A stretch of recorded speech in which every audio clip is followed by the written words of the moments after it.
Relocating to Canada has been one of the best decisions my family and I has done. So if you're looking to relocate, then Canada is a good place for you. Why not give it a try? Hi guys, so welcome to another edition of my vlog on my stay in Canada, lessons I've learned. So today I'm going to be talking about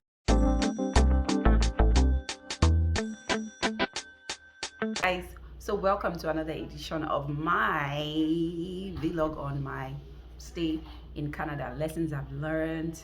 So today I'm going to be talking about benefits of migrating to small community, which is one of the Atlantic provinces in Canada. So basically I'll be talking about migrating to Canada, one of the benefits of migrating to Atlantic province, right? So guys, I've written some things down. So if you see me looking down, I'm trying to remember the points I've written because I actually had to sit down and do some jottings last week.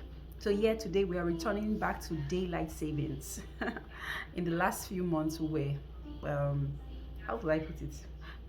We were having longer nights and days. So today, tonight, being the 11th of March 2023, which is when I videoed this video, we're going back to daylight.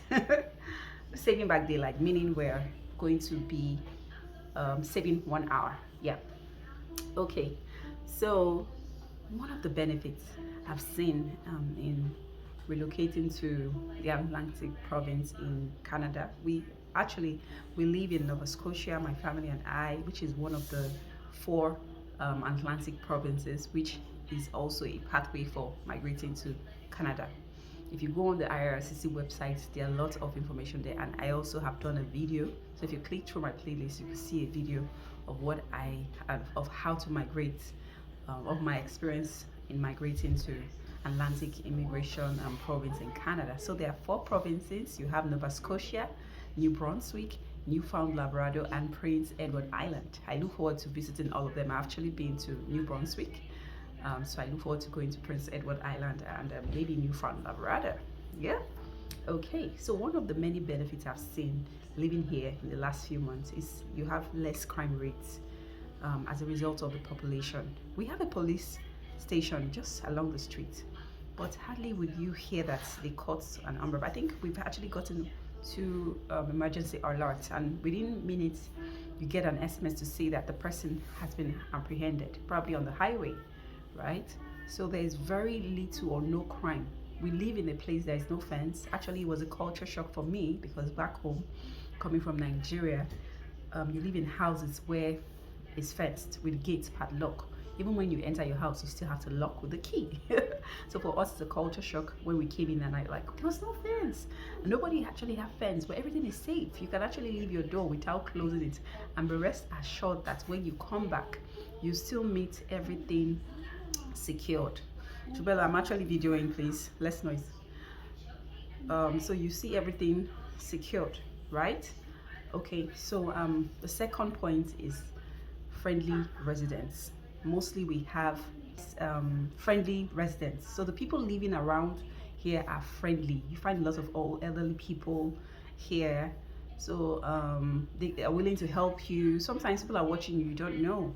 Like when we first came, there were a couple, they were elderly because we live opposite an elderly place, and they decided to take our kids to school because they found out that our kids were walking to school because we didn't have a car, and they offered to take them morning and bring them back in the afternoon. They did that for 2 weeks, the husband and the wife, and they both went, and they are very punctual.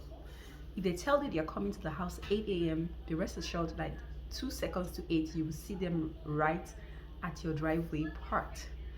So punctuality is also something that I've learned living in Canada, unlike Nigeria. When you tell someone, okay, I'll see you by 10, the person probably thinks you're coming by 11, especially if you have a bad habit of coming late for meetings, right?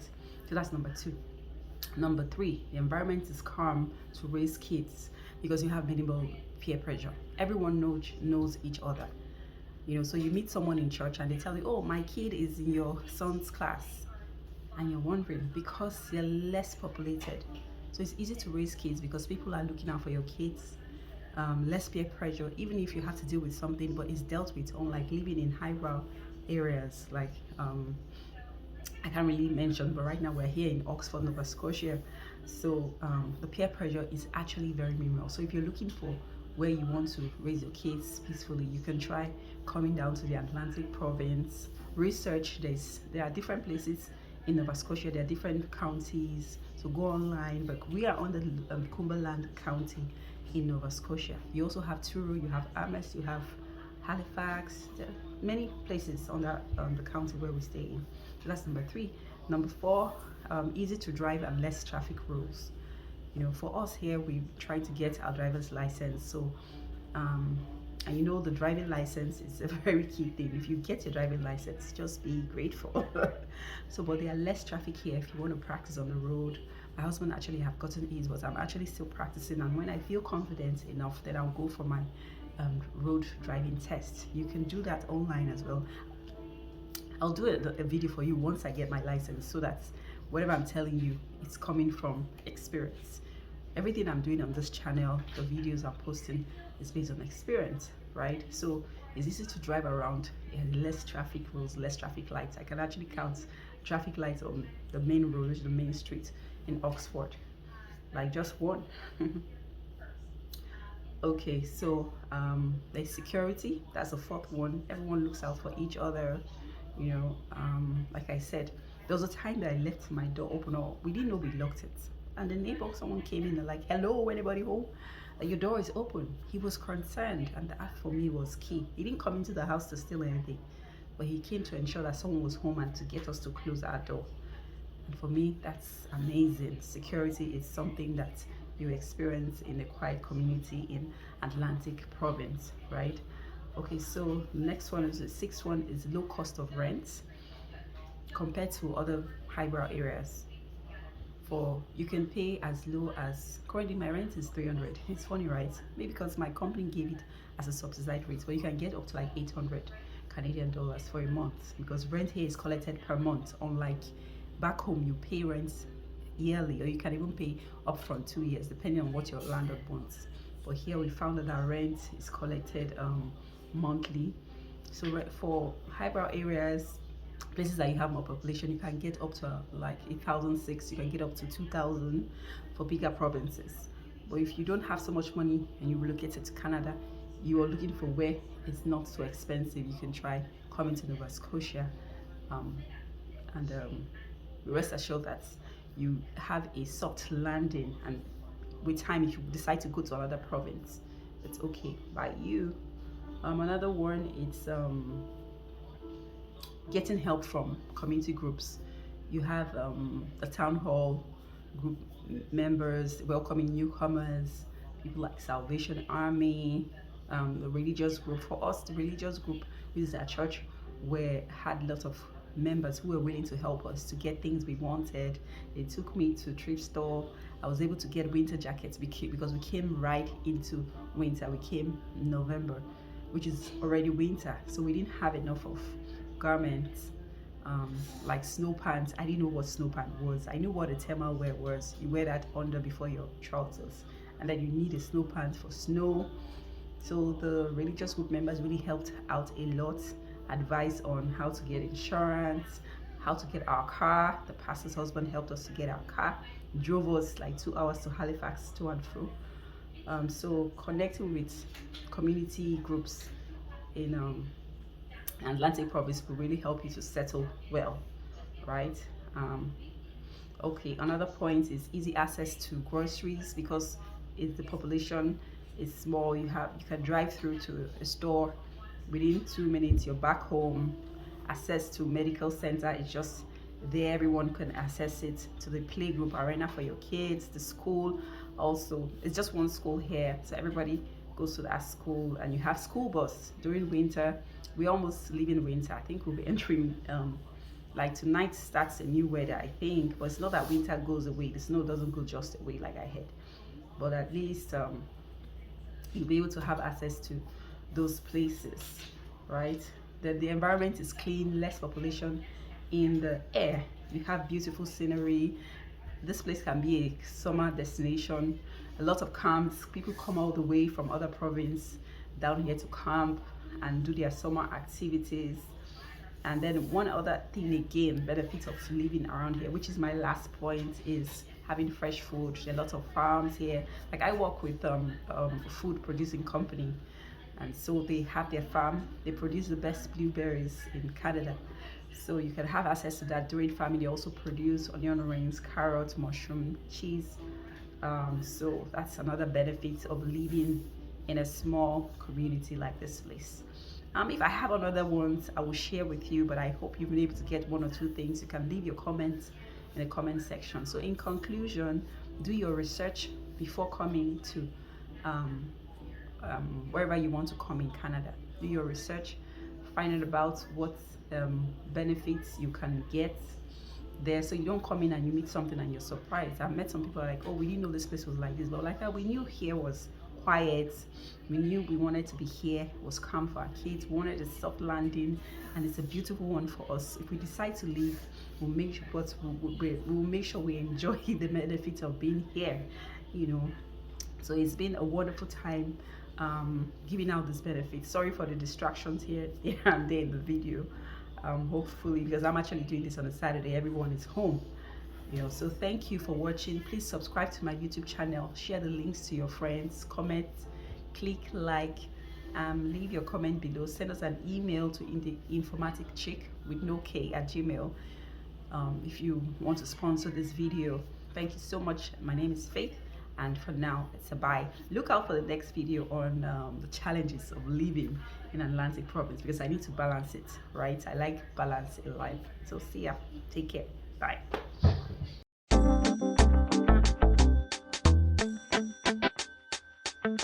Hi guys, so welcome to the cons of living in the Atlantic province in Canada. So in the last video you watched, you actually watched the pros, benefits of living in Atlantic province in Canada, and they are Nova Scotia, which is where I live, New Brunswick, Newfoundland, Labrador, Prince Edward Island. Yes, so that's it. No place is perfect in this life. Everywhere has its own advantages and disadvantages. So it's left for you to go there, find out, and decide where you want to live as a migrant. Yeah. So even if you decide to go to UK, it still has its sides. It still has its pros. It still has its cons in America, in Canada, in Nigeria, in Africa. Everywhere has its own pros and cons. But there are some places that are less of this, and that's why people migrate. And people still migrate to Canada, and they come and they say, no, this place is not for me. I'm going to Germany, or I'm going to the US, I'm going to the UK. You know, I'm just telling you these challenges I've seen based on my own experience, so you can learn and make your decisions, so, right? Okay. My name is Faith. Welcome to my YouTube channel, and it's all about sharing information, my experience living in Nova Scotia as an immigrant from Africa. I'm from Nigeria, from the eastern part of Nigeria, and so I'm proud to be a Nigerian, and also proud to be living in Canada as well, because it's been such a beautiful experience despite the culture shock. Today I'm going to be talking about the cons of living in the Atlantic province here in Nova Scotia. Yeah. Okay, so it's less populated. So if you're not the kind of person that likes a quiet place, it might be boring for you, might not be a good place for you, and that's the truth. But doesn't mean that people are not living here. There are people that have been living here for the last 20, 40 years. A doctor has been here for more than 20 years. The doctor in charge of the medical clinic just down the road where I live, right? So it's less populated. It's not rowdy like some places in Ontario. Okay, so that's one. So the weather, it's cold, but it's not like you cannot cope. There are clothes you wear during winter, so you get them, get your snow pants, get your thermal wear, your head warmers, your hand gloves, and you keep warm so you can live here. People are here, so you can actually live here, right? And it's not as cold as places in the north, such as Manitoba, Saskatchewan, Alberta. People think that the provinces down here are extremely cold. No, it's cold. Yeah, it's a con. It's cold, but it's something you can live with. Yeah. So if you want to buy cars, it's pretty difficult. You may need to travel 25 minutes to the closest town like Ames, or you might need to travel 1 hour plus to Halifax to get cars. And if you want cars, you can search on Facebook Marketplace. So it's just really a challenge getting a car, and you need a car because there's no transport buses here. There's no metro, there's no train, so it's a tough one. Living here without any vehicle because you need to move around in the cold, especially during winter. So that's a con for me. Yeah, that's a disadvantage. Yeah. So you have a lot of migrants here. So if you can't speak English, it can be difficult for you. You know, for new immigrants from Nepal, India, French-speaking countries, you need to know how to speak English. Yeah, it's not French dominated, but New Brunswick have a lot of French speaking migrants. So for them it's okay. So it's a challenge if you come here and you can't speak English. Communicating with the residents, the Canadians, can be difficult for you. So if you want to come, learn basic English, but you get by. Okay, daycare for kids is also something that it's not really available. Sometimes you might need to get on the wait list. Like I said in the last video, we just have one school here. So if you don't sign up early, your kid, if you have kids that are below school age, you might need to stay on the wait list before you can have access to daycare services. And it's not easy hiring a nanny as well. We just have one store for shopping, groceries, so you can make price of things really high. And if you want to get the shop in bulk, you may need to travel 25 minutes, like in Amherst, where you can get Walmart, Dollarama, Superstore, Canadian Tires, Sobeys. So you need to travel to get this. So for living here, it's you just have one store and you have no choice to buy what they have to sell, you know. So that's a disadvantage. There's a bit of well, I say silent discrimination. It's not obvious, like, but I don't blame them because they don't know you don't know them, so they want to be careful dealing with you, right? So you might see that as racism, but with time you get used to it and live your life. Yeah. So okay, there are few houses to rent. Yes, I know a friend who had admission. She wanted to come to Spring Hill. Spring Hill is just a community 15 minutes away from here. There were no accommodation, even right here in Oxford, she couldn't get. For us, our company helped us to get one. Maybe that's why it's not a problem for me, but hearing from some people, it could be a problem, but you get along still. There's not so much recreational activities for the kids and yourself as an adult. You still need to go to Amherst, drive 25 minutes to Amherst to get to like a curling place. There are basketball courts around. There's a skiing arena where you can skate. That's about it. There's no swimming pool, and I would really like to learn how to swim. But I know someone who says she has in her house, but you can't keep going to someone's house to swim. So that for me is a concern. I really wish there was a place that people can go to swim and do lots of fun activities, like go to cinema. You don't have that here, but you have that 25 minutes away from here. So be willing to drive. But if you're someone that don't like driving all the time, that can be a stress for you, right? Like I said, it's just one school. I would have loved to have options for schools instead of just going to what's available. Like maybe there were more like 2-3 schools. So that's another disadvantage of living in some of the small towns in the Atlantic province, right? So interaction of school, that for me gets me crazy. When there's a snowstorm, no school. So you always have to check the weathers, and sometimes the kids will go to school maybe 4 times in a week. You know, that for me it's an interruption because I'm like, are they learning?